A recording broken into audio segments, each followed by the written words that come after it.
Bonjour à tous et bienvenue dans Souvenirs d'écoliers. Tous les week-ends, je reçois une personnalité qui se confie sur son enfance et sa scolarité. Et avec moi aujourd'hui, Princesse Erika. Bonjour Erika. Bonjour Malika. Alors tu es chanteuse, le public t'a découvert à la fin des années 80 et au début des années 90. Tu as sorti 6 albums depuis le début de ta carrière, dont le dernier en 2022, Je ne suis pas une sainte. Je suis pas une sainte, ouais. Un album sorti 11 ans après le précédent que tu avais commencé à écrire en 2016. Ouais, parce que, écoute, la vie fait que, des fois, tu peux pas être dans les temps normaux où toi, tu aurais aimé sortir tes projets, parce que la vie, tu vis. Ouais. Donc, quand tu vis, des fois, tu as des choses, je dis pas des accidents, parce que j'aime pas dire ça. Tu avais 2 impératifs à ce moment-là. Tout à fait. Donc c'était un choix de prendre le temps de l'écrire. C'était une obligation, je pouvais pas faire autrement. Au niveau des influences, on retrouve, comme d'habitude, reggae, raga, jazz, un peu de rock. Oui, là, il y a une influence rock que peut-être il n'y avait pas autant sur les albums, mais ça, c'est dû aussi à la réalisation, parce que là, j'ai choisi un réalisateur qui était pas urbain, qui était pas pop non plus, qui était vraiment plus rock. Et je pense que forcément, sa prod, il a produit comme il sait le faire, quoi. Et moi, j'aime bien expérimenter des choses que je ne connais pas. Donc ça serait ça la différence de cet album par rapport au précédent? C'est la touche un peu plus rock? C'est la touche un peu plus rock et la touche un peu plus, je dirais, cinématographique. Parce que c'est Louis Ville, donc le réalisateur, c'est quelqu'un qui fait aussi de la musique à l'image et qui donc fait, je trouve, illustre vachement bien les chansons de façon, voilà, comme des tableaux, comme des films. Moi, j'ai beaucoup aimé travailler avec lui. Tu es aussi membre de la SACEM? Je ne suis pas membre, je suis administratrice de la SACEM. Tu es au conseil d'administration, donc Oui. à la tête du conseil d'administration? Pas à la tête, non, je viens d'arriver. Voilà. Non, je suis une simple, mais on est 19 administrateurs, donc 6 auteurs, autrices, 6 compositrices, compositeurs, 6 éditrices et éditeurs et 2 auteurs, réalisateurs, je crois que c'est ça. Oui, auteur-réalisateur. Déjà, la SACEM, on va le dire, c'est la société de gestion des droits d'auteur pour les auteurs, compositeurs et éditeurs de musique. Voilà, c'est une organisation de gestion collective qui donc fondée par des auteurs-compositeurs pour les auteurs-compositeurs, donc pour les créateurs. Donc tu viens d'arriver dans le conseil d'administration. Je viens d'arriver, je suis tout bébé. C'est pour 3 ans. Ouais, un mandat. C'est un mandat. J'étais élue. Tu as dû mener une petite campagne pour y arriver. Ouais, mais c'est un truc de politique, hein. Ah oui, là, je ne savais pas dans quoi je me lançais en vérité. Parce que moi, j'aime bien faire les trucs de façon presque spontanée. Et j'ai beaucoup aimé. Moi, j'aime la baston en l'air. Ouais, j'aime ça, sérieusement. Et donc, voilà, c'était une aventure. Et là, je suis au sein de ce conseil, je siège donc avec mes pairs. Et j'aime beaucoup, j'apprends plein de choses. Je suis bien entourée. Il y a vraiment, j'aime pas ce mot bienveillance, mais c'est vrai. C'est-à-dire qu'à mon égard, en tous les cas, je vais voir mon président, je lui demande, il y a ci, il y a ça. Je vais voir une collègue, je lui dis, là, je ne comprends pas. Enfin, ils sont tous hyper attentifs et super, voilà. Et c'est génial parce que Tu as des artistes qui te sollicitent en permanence, c'est ça? Non, toi, enfin oui, déjà, il y en a qui croient que je suis président de la République. Je dis, non, je suis administratrice, ça n'a rien à voir. Mais tu vois, tu es au plus près des problèmes des créateurs et des créatrices. Tu dois trouver des solutions. Tu dois surtout être au fait de ce qui se passe. Ok. Tu vois, trouver des solutions, peut-être pas. Pas forcément. Mais on y travaille. C'est ça notre mission. Dans les autres actualités, tu as aidé à réaliser le clip d'une artiste? Alors, j'ai pas réalisé, j'ai participé à un clip qui s'appelle Fucking Place, qui est un clip réalisé par Les Femmes Canon, qui est une artiste qui s'appelle Virginie Lestemia, qui est une artiste qui parle en fait de l'ageisme dans nos sociétés et surtout dans nos métiers d'artistes. C'est-à-dire, après 50 ans, tu as une date de péremption, voilà, tu es mise au rebut. Et qu'est-ce qui se passe, quoi, tu vois, qu'est-ce qui se passe? Et au-delà de ça, justement, moi, je travaille aussi sur la réémergence. C'est-à-dire les artistes qui ont fait les beaux jours des radios, des télés, des plateaux et des concerts, et qu'aujourd'hui, on laisse absolument tomber, qu'on ne joue plus en radio, qui ont du mal à sortir des albums, qui sont donc dans l'autoproduction. Enfin, moi, j'ai commencé par l'autoprod, donc je ne veux pas dire que c'était parce que... Voilà, mais qui se retrouvent sans label et qui... voilà. Et que se passe-t-il pour elles? De se dire qu'on n'est plus... autant enterrez-nous directement. Bon, voilà. Donc, je travaille là-dessus aussi. Donc, tu es bien occupée. À vrai dire, oui. Oui. Plus la vie de femme, de mère, de sœur, de fille, voilà. Si t'es OK, on va regarder un petit peu derrière. Ouais, on va essayer. Pour commencer, où est-ce que tu as grandi? Alors moi, j'ai grandi dans le 14e arrondissement. T'es née à Paris? Je suis née à Paris. Je suis née à Paris, à Baudeloc, à Cochin, quoi. Ouais. Et j'ai été élevée dans ce quartier-là, très... un peu bourgeois, je dirais, un peu bourgeois, mais nous, on était dans les quartiers populaires, même si voilà. Et par une famille, donc moi, j'avais des parents qui étaient je ne sais pas pour me vanter, mais c'était des têtes. C'est des gens qui avaient fait des grosses études. Donc, on a été élevés dans la Ils faisaient culture. quoi, tes parents? Ben, mes parents, ils ont fait... ma mère, elle a fait des études de sociologie, de psychologie, de théologie. Elle avait plusieurs cursus. Et à la fin, mon père aussi, qui avait commencé par des études de médecine et qui a terminé par des études de sociologie. Ah oui, ils étaient dans l'humain, tes parents? Ben, non, la sociologie, c'est pas l'humain, c'est l'étude des sociétés, donc ça déviait sur le marketing. Mon père, il a travaillé pour Havas, et puis il a monté des sociétés aussi de consulting, de marketing, beaucoup de... tu travailles dans la pub et donc tu étudies un peu les besoins des sociétés, de leur mode de consommation, etc. Et donc, tu vois, tu t'adaptes et tu crées des campagnes pour les inciter à consommer, quand même. C'est un peu ça. Mais avec une notion... Moi, mes parents, c'était des humanistes. Et c'était aussi des révolutionnaires, des militants. Donc voilà, ils avaient une petite notion. Tout ça, c'est aussi leur fond d'action, quoi. Ils agissaient aussi en fonction de leurs convictions. Donc ton enfance, je dirais qu'elle était comment? Un peu influencée comment dirais-je, engagée? Très, parce que moi j'ai des parents en plus qui étaient à l'UNEC. L'UNEC, c'était une organisation d'étudiants camerounais qui était... parce que moi, je viens du Cameroun, donc je suis originaire du Cameroun, je suis française, mais mes parents sont nés au Cameroun.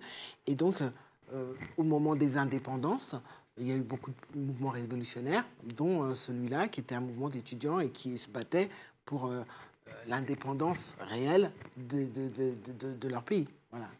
Tu avais des frères, des sœurs? Moi, j'avais 3 sœurs. Tu te situes où? Moi, je suis la 2e. Ok, donc au milieu, c'est la place, on dit, un peu oubliée parfois. C'est bof. C'est bof. C'était bof. Parce que l'aîné, bon, c'était le top. Ah bah, c'était la plus belle, c'était le moule, c'est un prototype. C'est pas le prototype, c'est le moule. Ça doit être modèle. Ouais, c'est le modèle, exactement. Moi, la 2e, je pense qu'on voulait un garçon, donc moi, j'étais merde, non, je suis une fille. Moi. Et donc, la 3e, hélas, elle est partie, elle est décédée depuis. Ah bon? Ouais, ma petite sœur. Ouais, elle est partie d'un cancer. Et la dernière, bon, bah, c'est notre chou, notre bébé, voilà. Donc moi, j'avais un peu la place, c'est un peu aussi ce que je me suis octroyé peut-être, de la protectrice, celle qui va au combat. Donc ça m'a beaucoup, je pense que ça m'a énormément influencé dans ma vie de petite fille. Ça, c'est toi qui avais décidé d'avoir cette place-là? Je pense qu'on me l'avait un petit peu... je sais pas, j'avais l'impression que c'était ça qu'il fallait que je fasse. Il fallait que je protège ma grande sœur, parce que ma grande sœur, elle était un peu fragile. Sensible? Non, pas trop. Non, mais je veux dire, moi, j'aimais bien bastonner. Physiquement? Physiquement. Donc moi, si je voyais qu'on l'emmerdait, je regarde. J'arrivais. Vous avez combien de différence d'âge? 1 an et demi. Ah oui, vous étiez proches. On était hyper proches. Et vous étiez proches toutes les 3? Et ma petite sœur qui est partie, donc là, j'avais 3 ans de plus qu'elle. Et la dernière, j'ai 8 ans et demi de plus qu'elle. Ah oui. Ouais, donc on était étalés sur 10 ans. Voilà. Et ça se passait bien à la maison? Ah bah c'était génial. Déjà, nous, on était une famille très musicale, donc il y avait beaucoup de musique. On faisait du conservatoire, du piano, de la guitare. Ouais, toutes. Ah oui.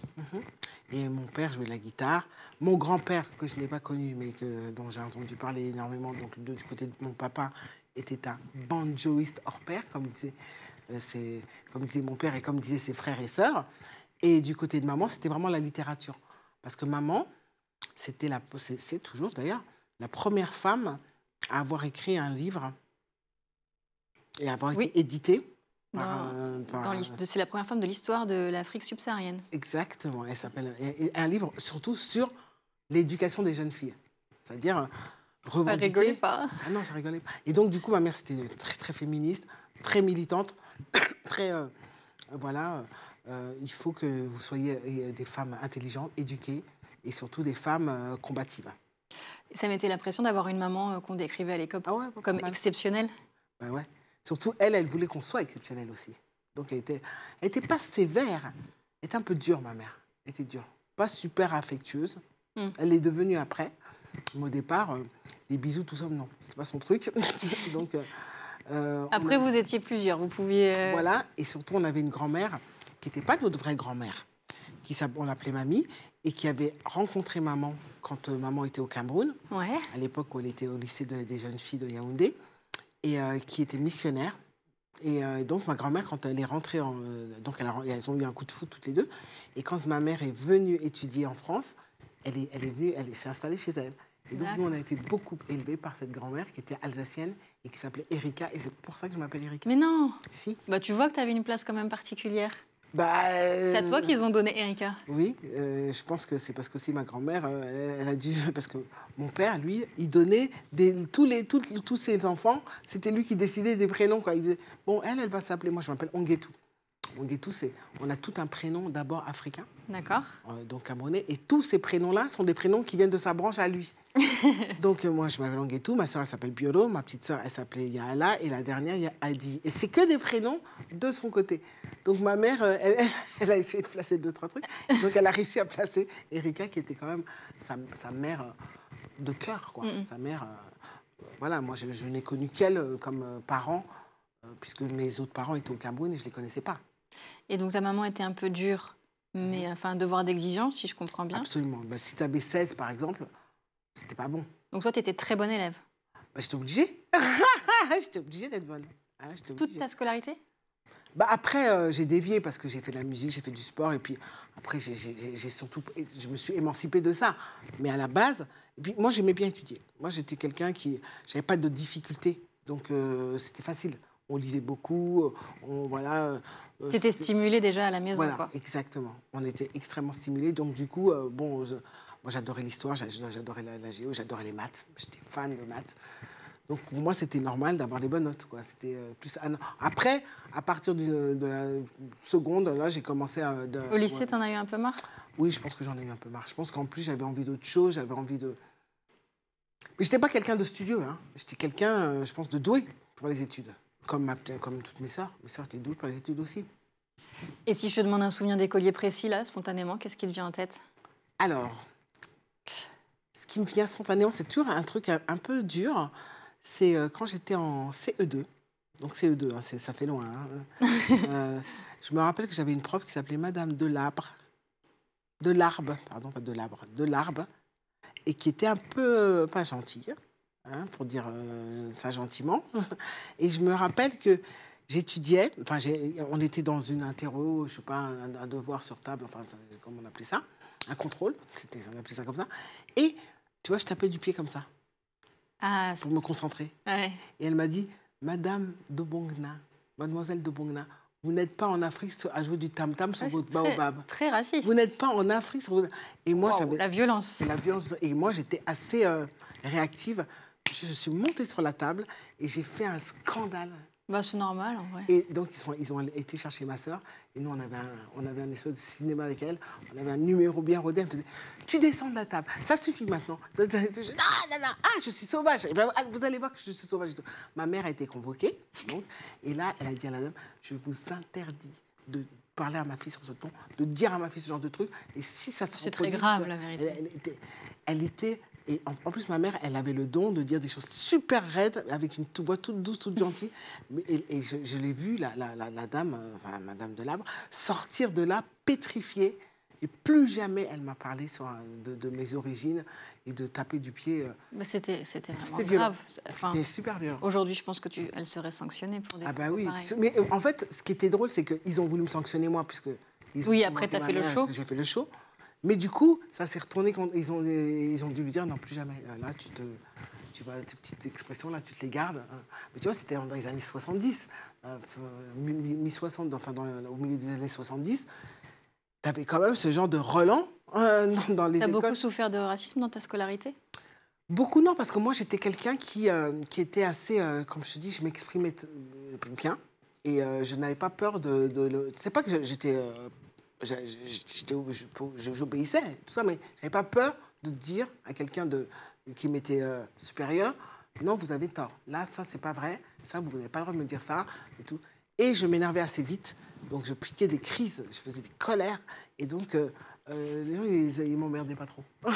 Ni les élèves, parce que là, tu as parlé des professeurs, mais Alors, si, avec les élèves, ça se passait comment? Alors, je me rappelle d'un jour où moi, mon nom, c'est madame, je m'appelle Dobonna Estienne.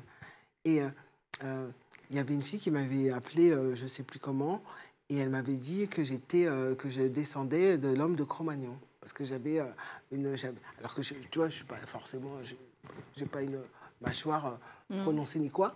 Et donc, ce que j'avais fait, moi, j'étais pas gentille. Enfin, je l'avais suivie, comme elle m'avait dit ça. Elle m'a dit oui. Donc, je l'avais suivie. Et quand elle sortait de classe, je l'avais suivie et je lui marchais sur les chaussures comme ça. Insupportable. Fille, elle est devenue ma meilleure potesse après. Mais non. Bien sûr. Isabelle.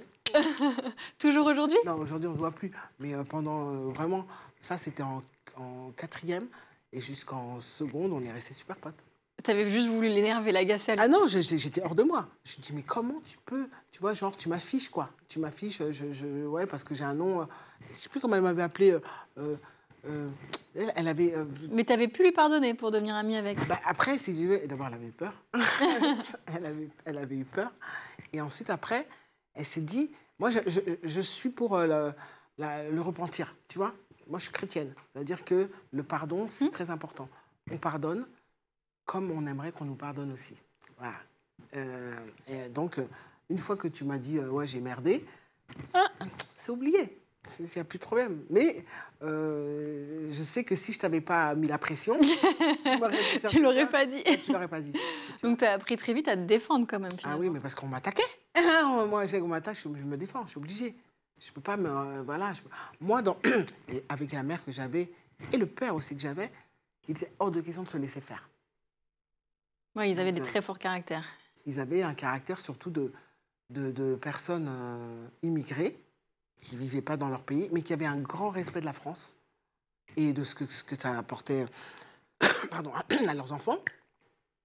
Et de ce que... Voilà, ils étaient venus là pour... voilà, pour la culture, et aussi pour leurs études, pour finir leurs études.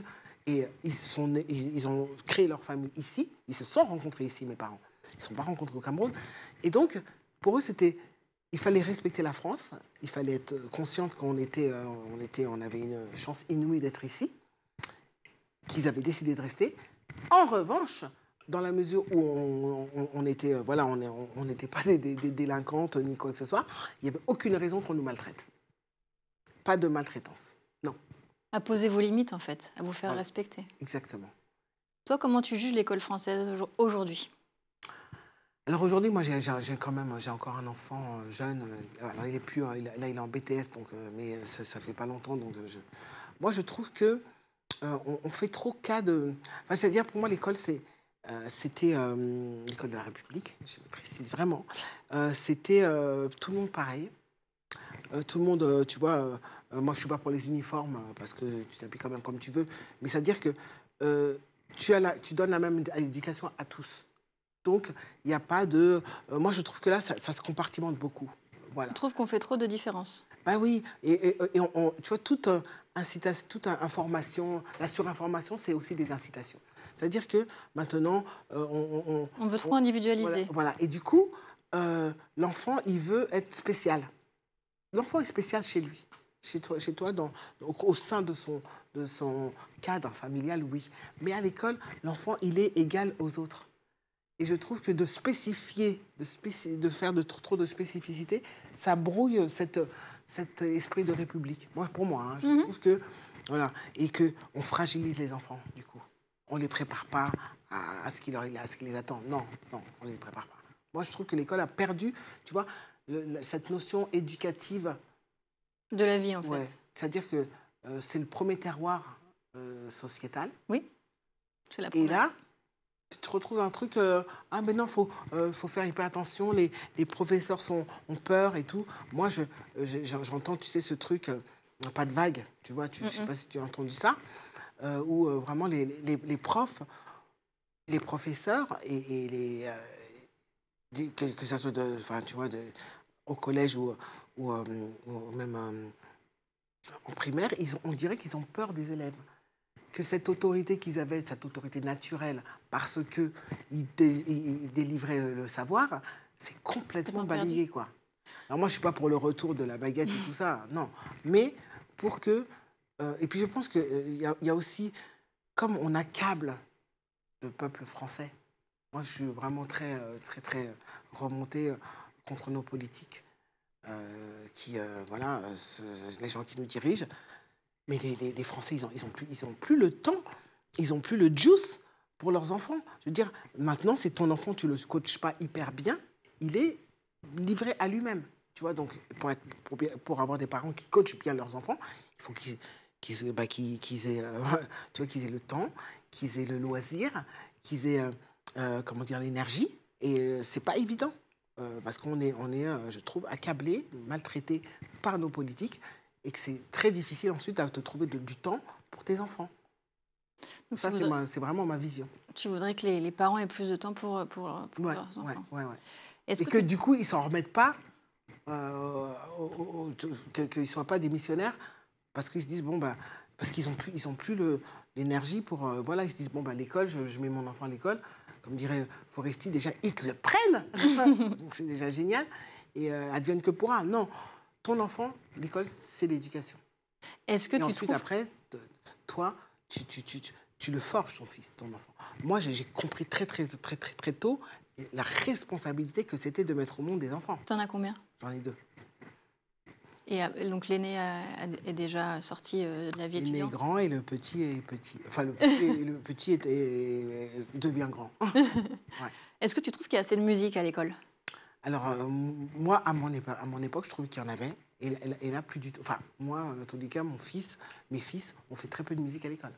Est-ce que ça, si tu avais une baguette magique, tu ferais en sorte qu'il y en ait davantage? Ah, mais bien sûr. Moi, je pense que le sport, la musique, tout ce qui peut enrichir le spectre éducatif doit être...